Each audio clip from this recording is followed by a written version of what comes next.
আজকে তোমরা যতই ডাকো আমায়, যতই জয়ধ্বনি দাও, আমি জানি আগামীকাল থেকে আমার বিচার সভা বসবে।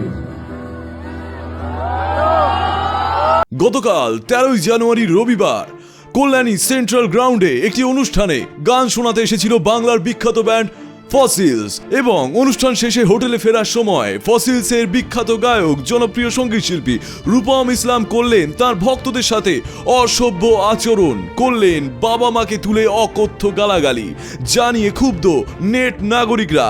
সমাজ মাধ্যমে ইতিমধ্যেই ভাইরাল হয়েছে সেই ভিডিও, যা দেখে ইতিমধ্যেই সোশ্যাল মিডিয়া জুড়ে বয়কট রূপম ইসলামের ডাক দিয়েছে বুদ্ধিজীবীরা।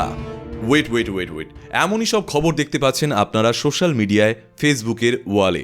তবে কেন রূপম ইসলামকে নিয়ে এই ধরনের মন্তব্য উঠছে, তিনি আদতে কি করেছেন?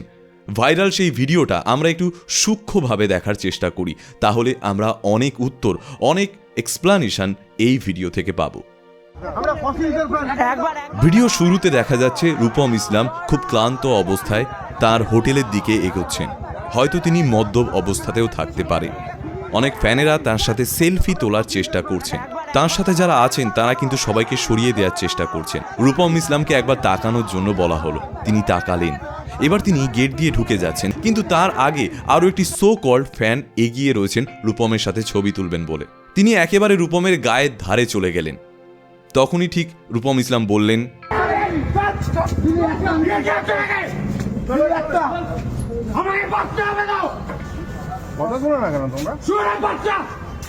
যে কয়েকটি কথা উনি বলেছেন মোটামুটি আমরা শুনে নিলাম।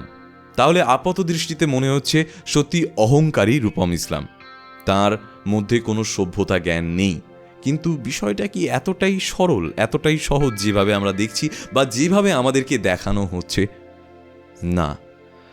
একটা শিল্পী, একটা আর্টিস্ট যখন ঘন্টার পর ঘন্টা স্টেজে থাকেন এবং পারফর্ম করেন, তখন কিন্তু তার শরীরে ক্লান্তি আসে, অবসাদ আসে, তার মানসিক স্বাস্থ্য কিন্তু বিঘ্নিত হয়। একজন শিল্পী হতেই পারেন তিনি গায়ক, নৃত্যশিল্পী, আবৃত্তিকার, বাদ্যযন্ত্র শিল্পী, যে কোনো পারফর্মার। তার পারফর্ম শেষে তাকে কিন্তু একটু রেস্ট নিতেই হয়। এবং খুবই অবসন্নভাবে রূপম ইসলাম তার হোটেলে ফিরছিলেন।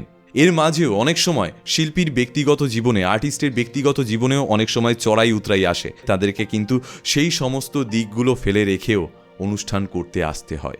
এই জিনিসগুলো ভুললে চলবে না। তিনি একটি বাজে গালাগালি করেছেন, আমরা মানছি। তবে তার আগে কিন্তু সবাইকে বারে বারে বলা হচ্ছিল যে এখন নয়, এখন ওনাকে একটু ছেড়ে দেয়া হোক, একটু স্পেস দেয়া হোক। আমরা এই নিজেদের সীমানাটা কিন্তু বারে বারে ভুলে যাই, কিন্তু অপর দিক থেকে যখন একটু বাজে ব্যবহার পাই আমাদের কিন্তু ফেটে যায়। যারা প্রকৃতপক্ষে রূপম ইসলামের ফ্যান, যারা প্রকৃতপক্ষে ফসিলসের ফ্যান, তারা কিন্তু বাড়াবাড়িটা করেননি।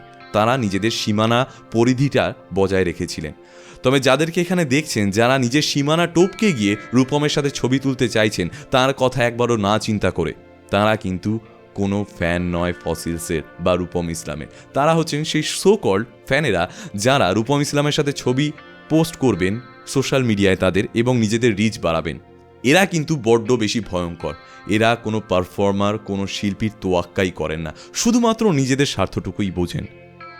একজন শিল্পীকে বাধ্য হয়ে বলতে হচ্ছে আমাকে তো বাঁচতে হবে, তারপরে তিনি গালাগালিটা দিচ্ছেন। আমরা গালাগালিটাই শুধু দেখছি, কিন্তু তার আগের কথাটা সেটা একেবারেই ম্লান হয়ে গেল আজকের এই সমাজ মাধ্যমের আলোচনায়। আমাকে তো বাঁচতে হবে।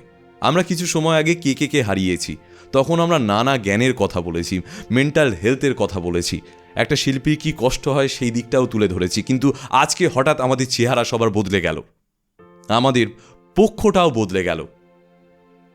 এত সহজে পক্ষ চেঞ্জ করলে হবে না। আসুন, যদি রূপম ইসলামের তরফ থেকে আমরা এখনও কোনো বার্তা পাইনি, নিশ্চয়ই তিনি এটার জন্য গিল্ট ফিল করবেন। তার মুখ থেকে একটা অকথ্য ভাষা বেরিয়ে গেছে, কিন্তু তার যে লজিক, তার যে কথা বলার মূল উদ্দেশ্য, যে কথা তিনি বলতে চেয়েছেন শুধুমাত্র নিজের জন্য নয়, সমগ্র শিল্পী সমাজের জন্য, যে আমাকে তো বাঁচতে হবে। সবারই একটা পার্সোনাল স্পেস থাকে, সেটাকে কখনোই লঙ্ঘন করতে নেই। এছাড়াও আরেকটা ভিডিও আপনাদেরকে দেখাবো যেখানে রূপম ইসলামকে হঠাৎ স্টেজে গান গাওয়া অবস্থায় পিছন থেকে জড়িয়ে ধরার চেষ্টা করা হয়। তখন কিন্তু তিনি রেগে গালাগালি দিতে পারতেন, তাও কিন্তু তিনি দেননি, বরং জিনিসটাকে সহজভাবে নিয়েছেন।